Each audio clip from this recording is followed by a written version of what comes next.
Kemudian Nabi Nuh yang berada di atas kapal ini tuan-tuan, dia nampak anak dia. Siapa anak dia tuan-tuan? Anak dia nama Kanaan. Anak dia ini, Kanaan ini tak ikut dengan ajaran Nabi Nuh. Dia tak ikut walaupun dia adalah darah daging Nabi Nuh. Apa yang dia kata tuan-tuan? Kita tengok dalam ayat Al-Quran. Ayat Al-Quran, Nabi Nuh panggil dia. Nabi Nuh panggil dia, Ya Bunai. Apa? Ya Bunai ni apa tuan-tuan? Ya Bunai ni adalah maksud kepada wahai anakku sayang. Wahai anak sayang. Macam tu. Tak pun Abang Long. Dia panggil anak dia, Ya Bunai, irkab ma'ana, wala takum ma'al kafirin. Wahai anakku sayang, jom, naik dengan ayah. Naik kapal dengan ayah, jangan bersama-sama dengan orang-orang yang kafir. Orang-orang yang syirik kepada Allah Subhanahu Wa Taala. Lalu anak dia jawab tuan-tuan. Anak dia jawab. Allah rakamkan perbualan mereka ini di dalam Al-Quran. Anak dia kata, Qala sa'awi ila jabalin ya'simuni minal ma'. Anak dia kata, tak apa ayah. Tak apa ayah, Alung nak cari bukit yang lebih tinggi ataupun kawasan yang lebih tinggi, Alung nak pergi duduk atas tu, selamatlah Alung daripada air ini. Selamatlah Alung daripada air ini, wahai ayah.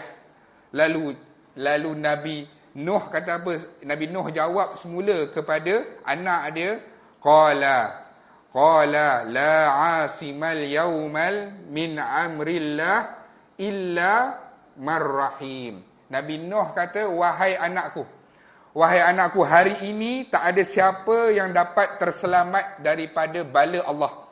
Tak ada siapa yang terselamat kecuali orang yang ikut bersama di dalam bahtera ini, wahai anakku. Wahai anakku, hari ini tak ada siapa yang akan selamat daripada kemarahan Allah dan kebinasaan ini, maka kamu kena ikut aku, wahai anakku. Kalau tidak, kamu tidak akan selamat. Lalu pada ketika itulah ombak yang datang tuan-tuan. Ombak besar. Kata Rasulullah sallallahu alaihi wasallam, ombak itu sebesar kaljibal, sebesar gunung ganang tuan-tuan. Kita tengok tsunami Aceh pun baru berapa tak, saya tak pasti, tapi itu pun tak cukup tinggi tuan-tuan, tapi sudah meranakkan ke semuanya. Tapi Allah datangkan ombaknya yang sebesar gunung dan ganang, lalu menghempas ke arah anak Nabi Nuh ini, lalu terpisahlah kedua-dua anak ini. Lalu apa yang berlaku tuan-tuan? Hati seorang ayah ni, lagi-lagilah dia adalah Nabi.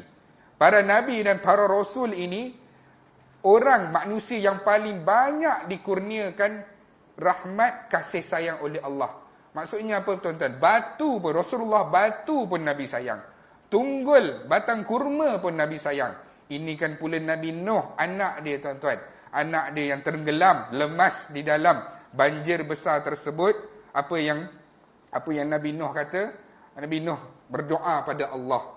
Nabi Nuh kata apa? Nabi Nuh kata, Inna bani min ahli. Ya Allah, itu anak aku, ya Allah. Itu anak aku, ya Allah, ampunkanlah dia, wahai Allah.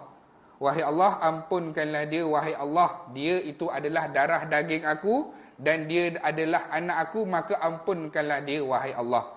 Lalu Allah jawab semula apa yang diucapkan oleh Nabi Nuh, innahu laisa min ahlik. Wahai Nuh, dia bukan ahli keluarga kamu, wahai Nuh. Dia bukan ahli keluarga kamu. Innahu amalun ghairu salih. Sesungguhnya dia memilih jalan yang salah, wahai Nuh. Dia memilih jalan yang salah, dia ikut perkara yang tidak benar, dan dia memilih cara hidup yang salah, wahai Nuh. Dia bukan anak kamu, wahai Nuh, dan bukan ahli keluarga kamu, wahai Nabi Nuh.